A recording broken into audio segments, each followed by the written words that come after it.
Welcome to my channel. Assalamualaikum warahmatullahi wabarakatuh dan salam sejahtera bagi kita semua. Om Swastiastu, Namo Buddhaya, dan salam kebajikan. Perkenalkan, saya Herce Batselia Hatu, mahasiswa Fakultas Kedokteran Universitas Patimura. Dalam video kali ini, saya akan menjelaskan mengenai kasus aborsi, eutanasia, dan cloning pada manusia. 1. Aborsi. Kata aborsi berasal dari bahasa Inggris yaitu abortion, dan dalam bahasa Latin abortus. Secara etimologis berarti gugur kandungan atau keguguran. Pengertian aborsi berdasarkan Kamus Hukum, aborsi adalah penghentian atau penggagalan kehamilan atau pengguguran anak dalam kandungan dengan menggunakan cara yang ada di dalam kandungan karena kelahiran sebelum waktunya tanpa adanya unsur kesengajaan di dalam prosesnya. Menurut istilah kesehatan, aborsi didefinisikan sebagai penghentian kehamilan setelah tertanamnya telur atau ovum yang telah dibuahi rahim atau uterus sebelum janin mencapai usia 20 minggu.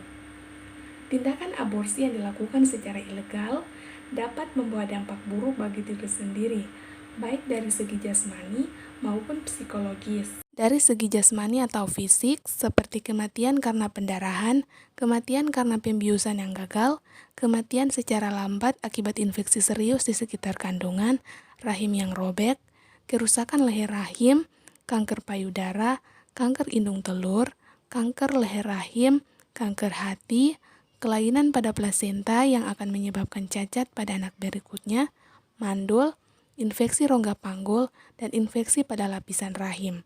Dari segi psikologi, terutama pada remaja wanita yang tertindih perasaan bersalah yang dapat membahayakan jiwanya.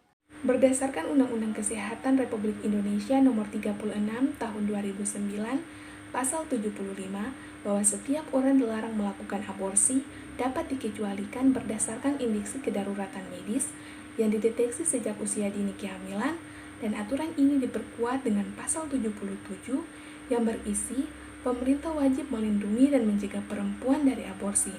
Tetapi dalam Undang-Undang Kesehatan Nomor 36 Tahun 2009, tenaga medis diperbolehkan untuk melakukan aborsi legal pada perempuan hamil karena alasan medis dengan persetujuan perempuan yang bersangkutan disertai suami dan keluarganya.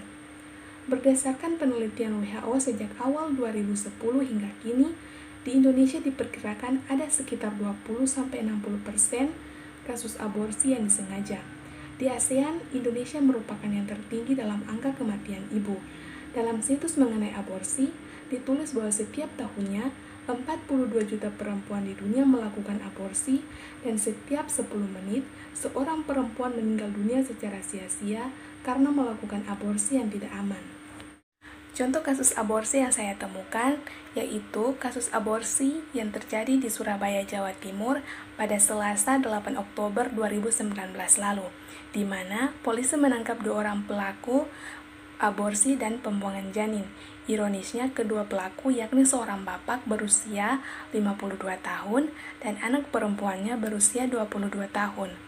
Pelaku nekat melakukan tindakan tersebut karena merasa malu dengan tetangganya. Atas perbuatannya, kedua pelaku diancam hukuman di atas 5 tahun penjara. 2. Eutanasia. Eutanasia biasanya dibicarakan suatu proses pengakhiran kehidupan. Secara pasif, eutanasia adalah pengakhiran kehidupan seseorang yang berupa penghentian semua upaya untuk menjadikan seseorang tetap hidup. Istilah eutanasia berasal dari bahasa Yunani, yaitu eu dan thanatos. Kata eu berarti baik tanpa penderitaan, dan thanatos berarti mati. Dengan demikian, eutanasia dari segi kesusilaan dapat dipertanggungjawabkan bila orang yang bersangkutan menghendakinya. Dalam kehidupan, setiap makhluk hidup pasti mengalami siklus kehidupan yang diawali dengan proses-proses kehidupan yang dimulai dari proses pembuahan, kelahiran, kehidupan di dunia, dan diakhiri dengan kematian. Tindakan membunuh bisa dilakukan secara legal dan dapat diprediksi waktu dan tempatnya. Itulah yang disebut dengan eutanasia. Di satu pihak, tindakan eutanasia pada berbagai kasus dan keadaan memang diperlukan. Sementara di lain pihak, tindakan ini tidak diterima karena bertentangan dengan hukum, moral, dan agama. Indonesia memang belum mengatur secara spesifik dan tegas mengenai masalah eutanasia, dan hal ini masih menjadi perdebatan pada beberapa kalangan yang menyetujui tentang eutanasia dan pihak yang tidak setuju tentang hal tersebut. Pihak yang menyetujui mengenai tindakan eutanasia beralasan bahwa setiap manusia memiliki hak untuk hidup dan hak untuk mengakhiri hidupnya dengan segera, dan hal ini dilakukan dengan alasan yang cukup mendukung, yaitu alasan kemanusiaan. Sementara sebagai pihak yang tidak memperbolehkan eutanasia beralasan bahwa setiap manusia tidak memiliki hak untuk mengakhiri hidupnya karena masalah hidup dan mati adalah kekuasaan mutlak Tuhan yang tidak bisa diganggu-gugat oleh manusia. Pasal 344 KUHP secara tegas menyatakan bahwa barang siapa merampas nyawa orang lain atas permintaan orang itu sendiri, yang jelas dinyatakan dengan kesungguhan hati, diancam dengan pidana paling lama 12 tahun. Contoh kasus eutanasia yang saya dapat yaitu eutanasia yang terjadi di Belgia, di mana eutanasia pada seorang anak berusia 11 tahun dikabulkan karena ia menderita fibrosis kistik, yaitu penyakit yang sulit disembuhkan dan berakibat fatal. Dengan demikian, Belgia adalah negara pertama yang mengizinkan eutanasia bagi anak-anak. 3. Cloning pada manusia. Salah satu hasil kemajuan yang dicapai oleh IPTEK adalah cloning, yaitu suatu proses penggandaan makhluk hidup dengan cara transfer nukleus dari sel janin yang sudah berdiferensiasi dari sel dewasa atau penggandaan makhluk hidup menjadi lebih banyak.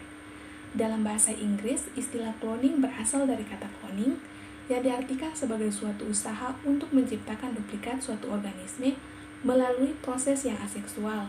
Secara teknis, cloning berarti meniru. Sejak keberhasilan cloning domba pada tahun 1996, muncul hasil cloning lain pada monyet tahun 2000, lembu, sapi, dan kucing tahun 2001, kuda tahun 2003, anjing, serigala, dan kerbau dikomersialkan pada tahun 2004. Beberapa lembaga riset telah berhasil mengkloning bagian tubuh manusia, seperti tangan yang hilang karena kecelakaan dapat dikloning baru. Begitu juga terjadi ginjal yang rusak atau gagal ginjal. Sejak mula, usaha cloning memang menimbulkan pro kontra di berbagai negara di dunia. Terlepas dari pro kontra tersebut, ada keuntungan dan kerugian yang bisa diperoleh dari cloning manusia.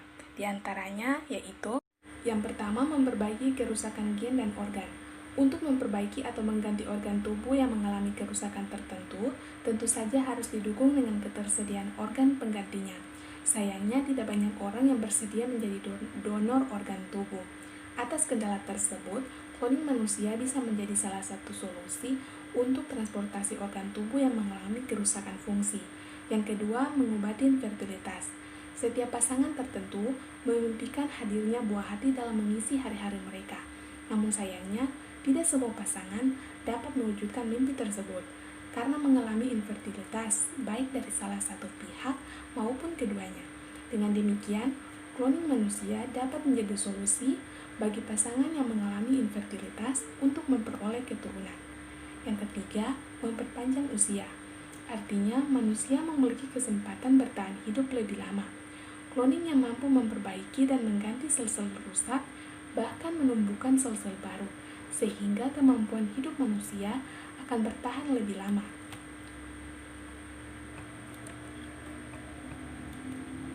Kerugian cloning manusia. Dampak biologis tidak dapat diprediksi. Rekayasa genetik untuk menghasilkan anak-anak dengan profil genetik tertentu dikhawatirkan malah menimbulkan terjadinya penurunan variasi genetik. Akibatnya, bukannya lebih kuat, manusia justru lebih rentan terhadap berbagai penyakit dan kelainan. Yang kedua, bertentangan dengan etika agama. Cloning manusia mendapat tantangan keras dari kalangan yang memiliki kepercayaan agama yang kuat. Proses menghasilkan individu baru dinilai telah melampaui batas kewenangan manusia, sebab proses menciptakan kehidupan antara individu baru merupakan hak atau kuasa tertinggi dari Sang Pencipta. Berdasarkan keputusan Fatwa Musyawarah Nasional ke-6 Majelis Ulama Indonesia nomor 3/Munas 6 Angka Rum /MUI/2000 tentang cloning, menetapkan bahwa cloning terhadap manusia dengan cara bagaimanapun yang berakibat pada pelipat gandaan manusia, hukumannya adalah haram. Oke, jadi pendapat saya menurut 3 kasus di atas, yaitu kasus aborsi, eutanasia, dan cloning pada manusia. Kasus yang pertama yaitu aborsi. Aborsi itu pada umumnya merupakan tindakan ilegal. Dan jika seseorang melakukan tindakan aborsi, berarti dia telah menghilangkan nyawa orang lain, dan itu melanggar hak individu.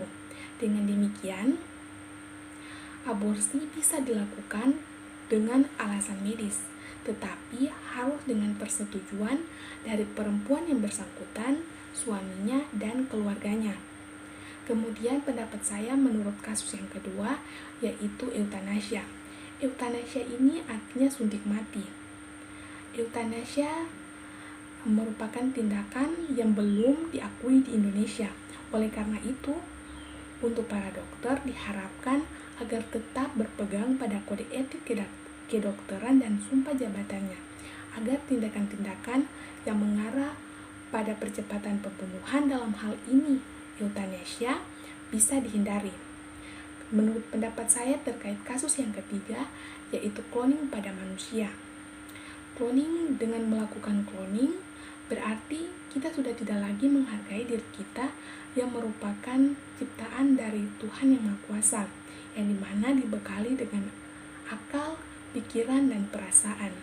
Selain itu, cloning memang memiliki manfaat potensial, tetapi di sisi lain, cloning memberikan dampak yang negatif terhadap diri kita sendiri. Jadi, itu dia menurut pendapat saya dari 3 kasus tersebut.